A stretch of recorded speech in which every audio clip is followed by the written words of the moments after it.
Hey, it's Jason. Thanks for tuning in. I'm with my 1998 Land Rover Discovery 1, and I purchased a Waxoyl kit off of Rover's North out of Vermont, which is the only place I found that sells Waxoyl. Previously, I did this treatment just by buying a bunch of cans, but instead this time I said, what the heck, I'll buy the kit because they are supposedly going to give me enough cans and everything I need. And the kit's pretty cool. So they give you some instructions, which I think are beneficial if you're going to, do this for the first time. It tells you how to use the cavity, the hard wax, all of that stuff. And then you can see here, I have 1, 2, 3, 4, 5, 6, 7 bottles of the hard wax and 2 bottles of the cavity fill, along with one of the long wands, so I can put this in the door and really get in there. It comes with some protective glasses. It comes with some gloves and an N95 mask. So you're getting all of your PPE, which I was kind of surprised given how hard it is to get N95 mask from 3M. Sure enough, I had it. So I'm going to go ahead and I'll crawl under here, but just a few things I'm doing. Last time I did this, I was safe, but I don't think I was probably... I just had it up on the drive-up ramps. I have it on the ramps, but I also have jack stands underneath, just in case something crazy was to happen. The jack stands are there, and then I have the jack nearby, just because I'm always paranoid about something stupid happening. And even though the truck could fall and I would still have space, last time, that's why I felt pretty comfortable just on the stands. But I'm using this little ramp, or what's called a creeper, so I can lay on it and move myself back and forth, and that's giving me just a little bit additional height, where if the car was to brake on those ramps, it would make it a little snugger for me underneath of the car. So I'm just doing that as added. So let me get under the car and I'll show a few pictures. I have scraped a bit of the rust. As I said in my last video, this is a DIY project. I do this every year. I'm not looking for pure perfection, because that would cost a shop like $400 to do it.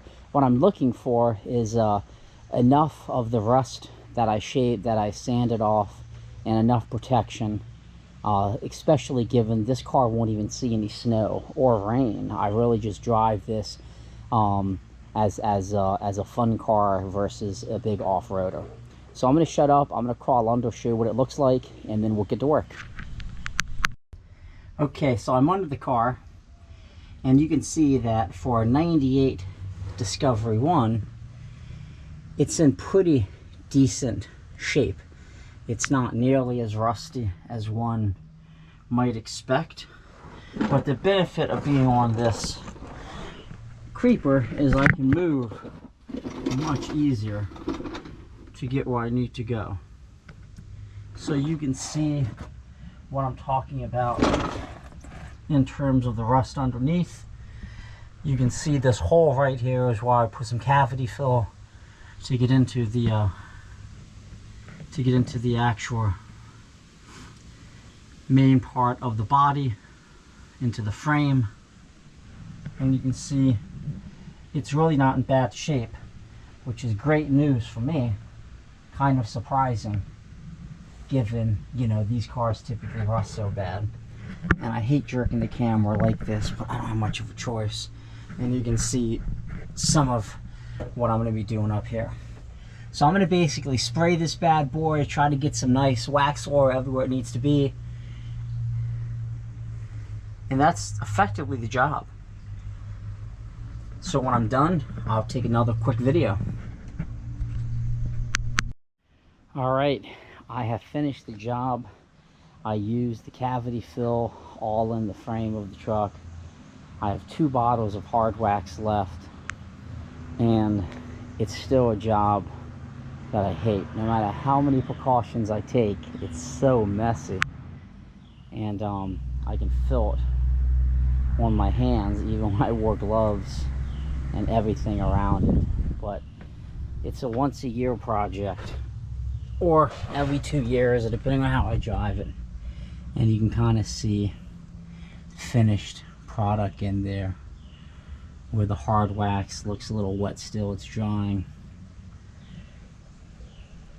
But this truck wasn't terrible, so I want to keep it like that. I spent a lot of time on the front end. You can see how everything looks nice and crisp and black up there. You can see some areas where I put it on a little thick, but that's okay. I sprayed it all underneath the body as well. Any screws or anything like that, you don't want to hit your exhaust or things that get hot, because it will smell when it burns off. And anything that spins you shouldn't hit, and you don't want to hit your brakes. But overall, the job is done. It's messy, I hate it, but I feel like if I don't do it, then what's the point of having a car collection if you don't do some of the stuff yourself? And that's how it all looks. So before this stuff cakes on my arms even more, I'm gonna go shower and get as much off, and then I'm going to take this off the ramps and I'm going to clean the outside just a little bit and then put the cover on it and let it sit. So that is the hard wax treatment. And then this I really liked, and I'm glad I can keep the tip, because you can really put this in the frame and other cavities in the doors and really spray. So thanks for watching. Maybe this was helpful, maybe it wasn't, but I wanted to take the video anyways. See you later.